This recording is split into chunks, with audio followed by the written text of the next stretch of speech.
జై తెలంగాణ అందరికీ నమస్కారం। ఇవాళ తెలంగాణ జాగృతి జనం బాటలో భాగంగా కొత్తగూడెం జిల్లాకు రావడం జరిగింది। కొత్తగూడెం జిల్లాలో మరి అనేకమైన సమస్యలు ఉన్నాయి। ఒకటెనక ఒకటి ఇవాళ రేపు 2 రోజుల్లో సమస్యాత్మకమైనటువంటి ప్రదేశాలను పరిశీలించడంతో పాటు ఎవరెవరైతే బాధితులు ఉన్నారో వారితో మాట్లాడడంతో పాటు ఓవరాల్ గా కొత్తగూడెం జిల్లా అభివృద్ధి మరి ఎక్కడ ఉండే ఎక్కడికి వచ్చింది ఇంకా ఏం చేయాలనే అన్ని అంశాల మీద మేము కూలంకుషంగా ఈ 2 రోజులు పర్యటన చేయబోతా ఉన్నాము। దాంతో పాటు మీ అందరికీ తెలిసిందే ఇవాళ తెలంగాణ రాష్ట్రం వచ్చింది।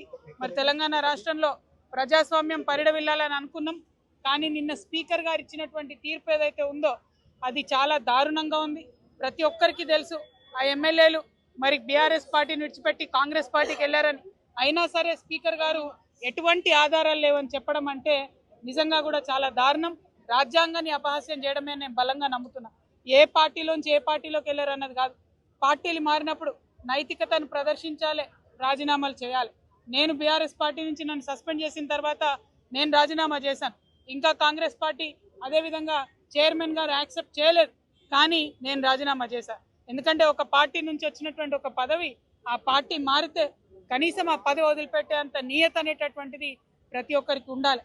అట్లా కాకుండా స్పీకర్ గారే వారికి వత్తాసు పాడడం, మరి ఎమ్మెల్యేలందరినీ కాంగ్రెస్ పార్టీ రక్షించడం అంటే చాలా అన్యాయం। ఇట్లా ఒక్కొక్కటి వ్యవస్థలను దెబ్బతీసుకుంటూ పోతే ఫ్యూచర్లో పిల్లలకి ఎటువంటి ప్రజాస్వామ్యక విలువలు లేకుండా ఉండేటటువంటి రాష్ట్రం తయారవుతుంది।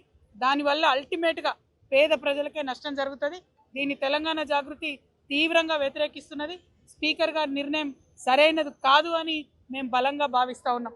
అదేవిధంగా అనేక అంశాలు ఉన్నాయి, ఒక్కొక్క అంశాలను మేము ప్రజల్లోకి తీసుకెళ్తాం।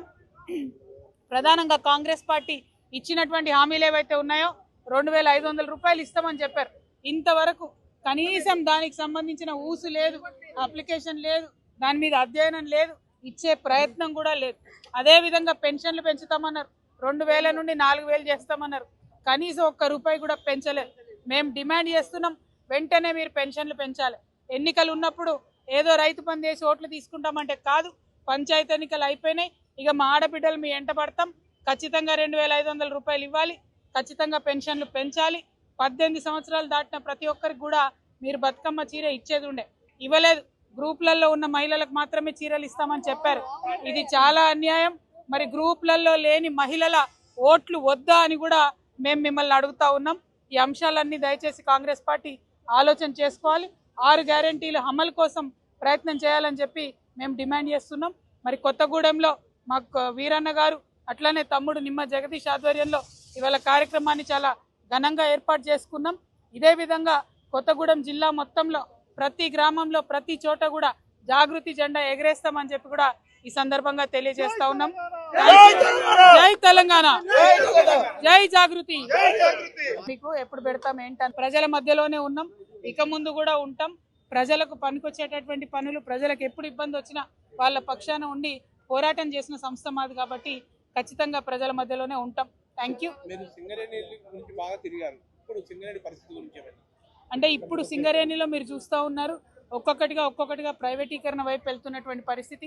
బొగ్గు బ్లాకులు సింగరేణికి రావాలని అడిగితే డైరెక్ట్గా అలొకేషన్ లేనటువంటి పరిస్థితి, కంప్లీట్గా ప్రైవేట్ వాళ్ళకి ఇస్తున్నటువంటి పరిస్థితిని గమనిస్తున్నాం। మొన్న మెడికల్ బోర్డు పెట్టిండ్రు, ఆ మెడికల్ బోర్డు ఎందుకు పెట్టినరో ఎవరి కోసం పెట్టినరో అర్థం కాని పరిస్థితి।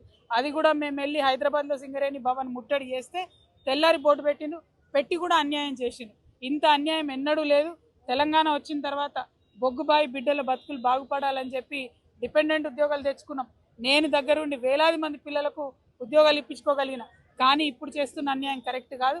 ఖచ్చితంగా సింగరేణి కార్మికులకు ఏవైతే లోటుపాట్లు ఉన్నాయో హాస్పిటల్ వ్యవస్థ కావచ్చు, స్కూల్ వ్యవస్థ కావచ్చు, డిపెండెంట్ ఉద్యోగాలు కావచ్చు, ఇవి ఖచ్చితంగా పునరుద్ధరించాలి, మంచిగా చేయాలి, వాటి కోసం మేము ఫైట్ చేస్తాం। Thank you. జై తెలంగాణ।